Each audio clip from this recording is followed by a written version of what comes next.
So we've seen in Victoria floods. I hope the people down there are all safe, and I trust that people are doing what they need to do to look after their property. But the reality is you've got massive floods in your neck of the woods. But I don't know if I'm mistaken, but we do not have someone who was in a fairly high up position of influence in this country, maybe with the initials T.F. Flannery, telling us we're never going to have these sort of rains that fill up our dams, that we're going to have this catastrophic drought that's never going to really end. Like, is there any accountability at all for these catastrophists who gave us these desal plants that we paid billions for that we don't use? I mean, it just seems to be they can say anything, they can implement any sort of policy, no matter how destructive, no matter how costly, and when their predictions don't turn out, it's like, oh, well, let's move on to something else. Probably the floods in Melbourne, you're right, are probably, interfering with the processes of the desal plant. Who knows? But there have always been floods to Victoria. I hate to tell you, there have always been floods in Victoria going back to early 1900s, 1970s, 1930s. We've got some photos we'll show you of the floods that took place. That I think these are in 1934. You've had floods throughout Melbourne. That's your newspaper there, or part of it, Rita. I think this is Melbourne back in the day. So, floods, guess what, folks? Kiddies, it's not the first time it has happened. But it's the first time it's happened probably in Adam Bandt's political career, because he was very keen to connect this flooding and, never waste a crisis. He was very keen to say, this is not normal, this is climate change. And people sent him these pictures and said, well, wait a second, Adam. The reality is Australia has always had floods, will always have droughts. And the really sad part of it, James, at the moment, is we're sitting here with all this water and we're not storing any of it. And we will be sitting on this show in a couple of years' time in the middle of a drought. Yep, and everybody, and they'll all be going, we need more desal plants, we need this, it's never going to rain again, yada, yada, yada.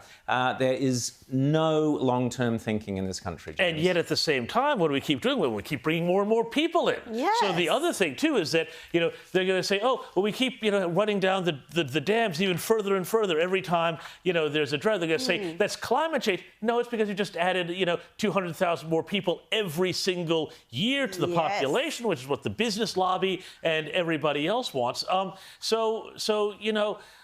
We're just simply not thinking ahead. Here in New South Wales, we can't even get it done to raise the wall of the Warragamba Dam for more storage and also for more flood mitigation.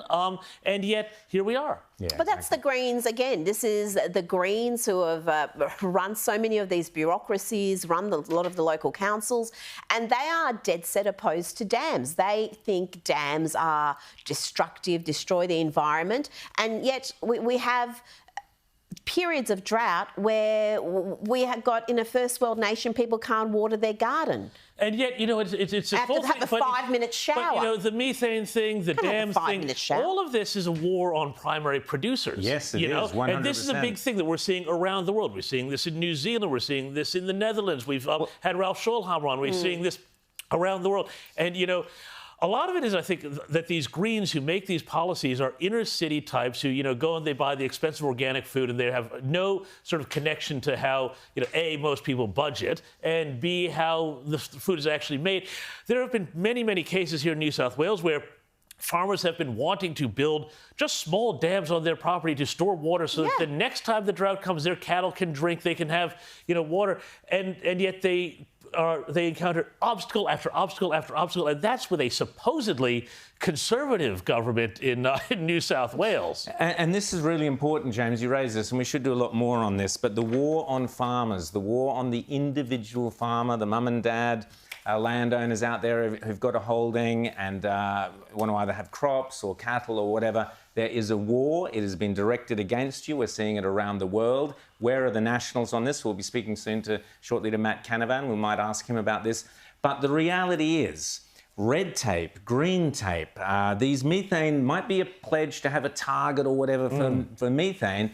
But what happens is the knock-on effect is in 6 months' time, some regulation, some council says, oh, in line with the methane targets, yes. no, you're not allowed to now do this, and now you've got to get this cattle off your land, or we've got to shut this down. The war on nitrogen in the soil, which is just a farce in Europe, has led to, we've seen the riots over the summer, we've seen farmers. It is a war against farmers, and unless the Nationals stand up and start responding to this, it is happening globally. It will happen in Australia. We've seen it in New Zealand this week. New Zealand, Jacinda Ardern, James, got up and announced this whole raft of climate change stuff. No details, no details. Oh, we'll work out the details with the farmers in consultation. Details. Rubbish. Yeah. It's an attack. It's a climate change attack on the farmers of New Zealand, one of the great farming communities in the world. You are under siege. You are under attack. It will rip the guts out of your community, and it's coming here to Australia. Wake up, farmers. But wake up everybody, because if you don't have